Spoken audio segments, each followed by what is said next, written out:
Okay, so this is more of an update video over a how-to, I guess. So my alternator on my 2008 FJ Cruiser went out at, what was it, 149,000 miles. It was just a touch under 150. And so I'm actually going to be doing the upgrade, and there's a bunch of other YouTube videos on this, on how to do it. But it's pretty basic. So there's a bolt right here, and there's a bolt on the other side, which I can't really show on camera that well.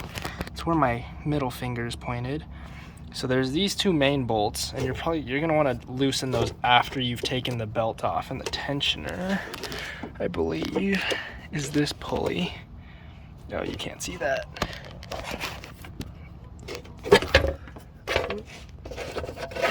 Tensioner, I believe, is that lower pulley right there that I'm pointing at. I could be wrong. I'll have to look at it to double check. But the easiest way to normally do that would be from the bottom, but I've got a skid plate, so I'm gonna try and maneuver my way around that and not have to do that. But what I'm gonna do first, I'm gonna take this out of the way. I believe that's a 10 mil. I'm gonna unbolt my two wires. There's this one right here that I'm touching, and there's another one right here. It's a plug. And this plug, you're gonna want to push towards the front of the car, I believe. And I should probably take my watch off so I don't mess it up. But yeah, you're gonna unplug those two things, or this one's a nut. And so you're gonna need a socket. I believe it's a 10 millimeter. I could be wrong. I'll let you know when I start doing it. There's this wire that you have to unplug. I'm gonna take this off just to get it out of the way. And then there's these right here as well. So there's that one. Is there one on the bottom? I don't think there's one on the bottom side. And then these ones I believe are 14s. So that seems easy enough. I believe these are 14s, and the belt tensioner is also a 14. And so having an extended ratchet or breaker bar, either one would be better for that. And I know some people are probably gonna be like, you shouldn't use a ratchet for that, but I mean, it's always worked for me. So yeah, this is the plan, and what I'm replacing it with is this one, and it is, I'm just gonna show it through the plastic, I suppose. Yeah, that isn't the easiest to see, but that's the part number. This is actually out of a Toyota Tacoma. I believe it's a second gen Toyota Tacoma, and it's the tow package version, so it actually outputs 130 amps versus the stock 100 amps for this. And I'll post the part number below for the 0709 compatible alternator. So that alternator, the one that I have there, is only compatible from 0709, and there's a different alternator part number for a 2010 to 2014 FJ Cruiser, and I will also post that in the description below. And I honestly don't know how the removal and installation process varies from the 07 to 09 versus the 2010 and newer. So it should be very, very similar, but I know they're different part numbers, and so that it's a different part completely. So just be aware of that when you're buying them. And like I said, I'll post both the part numbers below, and there's plenty of videos on how to do this, but I just showed you guys basically what bolts to undo, and then you just take this and you pull it forward. Take this battery tray out of the way, and you can pull it forward and snake it up and out here, and then to put it in is the opposite. And so it shouldn't be too bad. On a separate note, there's no rust there, and that's awesome, because a lot of battery trays have rust. And unrelated, but this battery is also awesome. It's very expensive, but I love it. It runs a slightly higher voltage than stock because it is a sealed AGM battery, and AGM batteries run a slightly higher voltage, and so you don't want to charge at a constant low voltage because that's not good for AGM batteries. And so what I did was, there's this mod. As soon as I get this off, there's a mod for this that you can buy online, and it's just this little fuse thing that goes in I don't want to break it, so I'm trying to pull it out gentle with one hand. Ew. Okay. So this is all it is, and it was pretty cheap online. It was, what was it, 20 bucks? Less than that, 10 bucks? So it was really cheap, is the point. And so I was able to snag that off the interwebs. And basically all it is the computer, the ECU, uses this fuse, or it goes through here so it doesn't burn it up. But this is the spot where it goes through to read off the voltage. And these, as far as I know, are like smart alternators. And so they have the ability to kick on and off on high voltages and low voltages when it needs it to charge the battery. And so what this does is it makes the ECU read a slightly lower voltage than what's actually coming through, and so it pushes the alternator to do a little bit higher of a voltage, and so you can actually charge that battery. And I could be wrong on that, but that's just my understanding of how this works. So yeah. And also my engine bay is a little dirty. I kind of cleaned it up a little bit a couple weeks ago, but yeah, it needs to be cleaned again. And it's been much worse than this, admittedly, because I've gone off-roading and mudding with it. And then I guess another future mod was I plan to change these terminals because I've got a handful of accessories, and so I'm going to go with nicer terminals that can actually do accessories pretty well, or can account for them and work with them. So yeah. Alright, so I got this little cover off of the terminal on the alternator that sits right there, and the way I did it was, this is gonna be kind of hard to show with one hand, but I put one hand on each side at the bottom and I just gently lifted it up and it popped out. And I thought it was gonna be more brittle because it's, you know, old plastic, and I mean it popped off and it was fine. So I would still be careful. And then for this plug, that was my initial thought was right. So you push this, so it'll be plugged like that, and then you push this tab towards the front of the car at the back end, and then it should just slide right off. And this is a 10 millimeter right here. This nut, or this bolt that was right here, was also a 10, and then these are both 14s holding it on. So I was right. I haven't loosened this yet because my 14 is actually on the tensioner. And so the way you do this is the tensioner right here, and you put it on, and to tension it you actually go, if you're facing the front of the vehicle, you go to the left like this, and this allows it to loosen the tensioner so you can pull the belt off. And make sure you're aware of how to put the belt on, like how it runs. I'm not concerned because mine hasn't moved very much, and I know it goes under this pulley right here, and it goes over this one because you can see the lines, and I didn't mess with the other ones. And so yeah, now I'm just gonna loosen these two 14s, and I can't get this off because it's under tension here. So I'm gonna end up needing two sockets, two 14 mils, which I do have. If you did it from the bottom, you probably wouldn't have this issue, or if you, I guess, start in a slightly different position than I did, but it really isn't that hard for me to just grab another 14 and another hand wrench, and I mean not hand wrench, another ratchet, and this is a tucked-in ratchet, 3/8 drive, and a long one, so it helps with this a lot. But I broke these loose already. I guess you can kind of see the washer spinning, but the bolt itself is still kind of stuck. So I'm gonna need to get a ratchet. But yeah, so I just have to do, you can see the other bolt, hopefully. Let me get a light out. I guess this is starting to turn into a how-to. Right there. Now this isn't the last. That one right there, and this one right here are both 14s.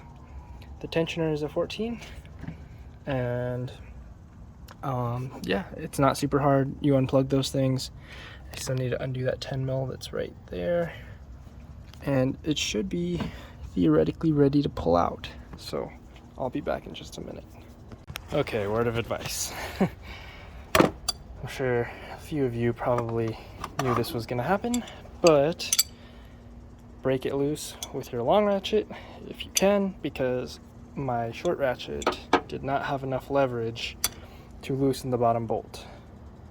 The top bolt I was able to do it, but the bottom one is just in that awkward position, and so what I ended up doing was I slipped the belt back on, pulled this out, and so now I can access this, and I could use the long one. So now I'm going to slip the belt back off on that part, and then use my short ratchet to loosen the 2 final bolts, and then pull it out. And I still need to get that 10 mil. I should probably do that first. So I'm going to take that 10 mil off real quick, take these 2 bolts out, and then yoink this alternator out. So yeah. Another word of advice for the tensioner. I used about a 2-inch extension in my short 14. You can probably get away with a longer 14 socket, but if you were to try and snake it in through behind this hose, your oil filter housing is going to get in the way. And so you go in front of the hose, and this is definitely a lot harder to line up with one hand, but if I can get it on there, it fits perfectly like that. And actually, now that I see this, you might not be able to get the longer one on there unless you have a shorter extension. You might not need an extension. You probably won't with a longer one, but this is what I did, and it works pretty easy. All right, old alternator is out. I skipped a bolt on the video, by the way. It's on the bottom, so the way it's going to be oriented in the car is kind of like this. And so there's a bolt right here on the bottom as well that's kind of hidden, just so you know. So there's that one, and then there's this one right here, so which makes sense. I kind of figured there was. I mean, well, I knew there was, I just didn't see it. So yeah, I found it off camera and then unbolted it. And something else to note is that when the 2 bolts are out and the belt is off and everything's disconnected, you're gonna have to, it's gonna face this way in the car as well, so this is the passenger side. You're gonna have to wiggle it, because this is, you know, 2 posts here. And so what I do is I put one hand on this side, my other hand on this side, and I just sort of pull it towards me, standing on the side of the FJ, and I'm pulling it and wiggling it on both sides to break it loose, and so it came out. It is a bit of a tight fit, but yeah, this is my old alternator. It's pretty dirty, so I'm gonna put that Tacoma one in and make 130 amps at peak versus 100. So there we go, and this is what it looks like. Let me grab my flashlight out of my pocket. Also, this flashlight through night is like, what, 25 bucks on Amazon, and I carry it in my pocket every day, and you don't realize how helpful a flashlight is until you start carrying one. I should probably do an EDC video at some point, but that is aside. That's not related to this. So this is what it looks like when the alternator is out. And also with those 2 smaller wires that have the 10s, you can't really mix them up. This is the top one. This is the top one right there that is shining the light on. That's the top one. It's longer than the bottom one. The bottom one actually just grounds out to, I guess this isn't the best lighting because this is a little too bright. It grounds out to that little post right there that's at the tip of my finger. And so that's what the other hole that I showed you was. So yep, now to put it back together is just the complete opposite of that. And something else to note, when I was pulling the alternator out of the front, this was in the way. So what I did was I just set the alternator down really gently right there. I just pulled this up and out of the way, and with my other hand I pulled the alternator out, something you're probably not going to have to deal with if you do this from the underside.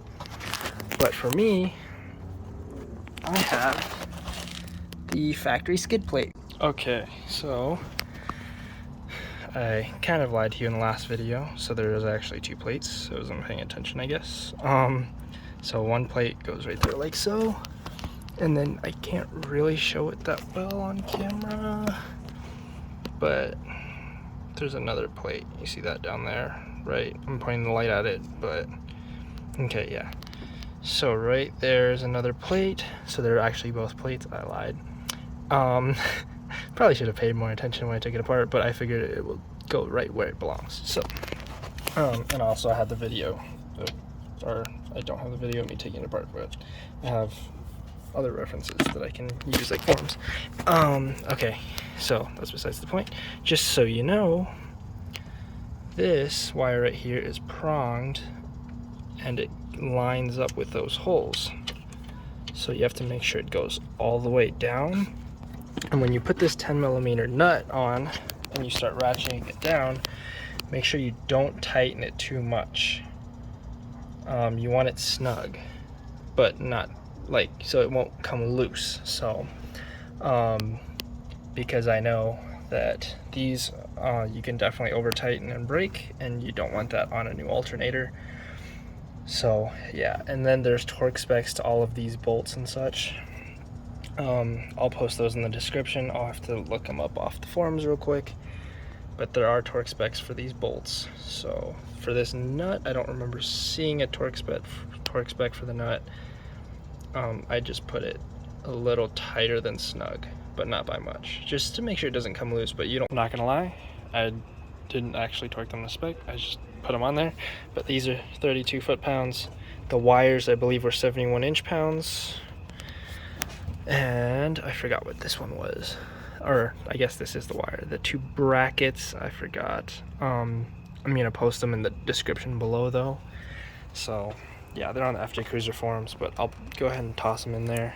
And when you do this, make sure your belt is on right, because I double checked my belt, and of course right here wasn't on. It was sitting like right there where my finger's pointing. So yeah, I fixed that, but always double check your work. But yeah, everything's bolted in and tightened except for the battery, and I'm about to do that right now, and we're gonna go and get some dinner because I am hungry and it is getting kind of late. Documenting this, oh, a cop just drove by. Documenting this take a little bit more time, but I don't mind that. So yeah, I would say it's about maybe a half-hour job, give or take. If you have a second person, it'll probably be about a half-hour job. If you're doing it by yourself and you do it from the top like I did, and you have that ratchet in the way, it'll probably take you about 45 minutes, but it's not too bad. You can definitely do it by yourself. It just takes a little bit more time. And then I was going to show you one other thing. It'd probably be better actually if I put the light here. So that nut that is right, there's my finger, right there on the tip of my finger. It's kind of a pain in the butt to get to, and so how I did it was I snuck my hand down this way, and you can reach the nut, and I know the lighting isn't the best right now, but you can reach that nut from there. Doing it the other way, you kind of can, but all these hoses and stuff get in the way. So yeah, I would go from the side that I showed you, or you can probably just come from right here with a ratchet, but it's hard to thread it from here, and I know the lighting isn't the greatest. Let me move this again. Okay, yeah, so sneaking a ratchet down into there from here, I mean trying to thread it from here, really rough because it'd be on the tip of your fingers. Whereas you snake your hand down here, you can kind of get to it. So just some advice. Other than that, it's pretty much done. So like I said, I'm going to toss the battery in, and we're going to go get some food. Good night. To put that bracket back on, I just saw it. I put it back on there. Do you guys know what it does? I'm guessing it's for the oil, so it doesn't drip onto your alternator, because that's what it looks like it does. But I guess if you know what that does, and if I'm wrong, go ahead and tell me, but it makes sense because this little slit is in this corner where it would avoid the alternator, and your oil fill is right here. So yeah, I feel like that'd be pretty important to not get oil in your alternator. If that's not what it's for, please let me know in the description below. Also, if you feel like it, put down how many miles your alternator lasted. Mine was 149,000, and I'm replacing it with a Denso remanufactured Toyota one that outputs 130 amps. So yeah, I'm just curious how long these alternators last for you guys, and from what I've heard, you should keep your original alternator because you can actually have them rebuilt, or you can rebuild them, and it worked pretty well. So yeah. Also, I guess I should talk about this in another video, but I'll talk more about batteries in a separate video, and yeah, I'll talk about batteries in another video. So have a good one.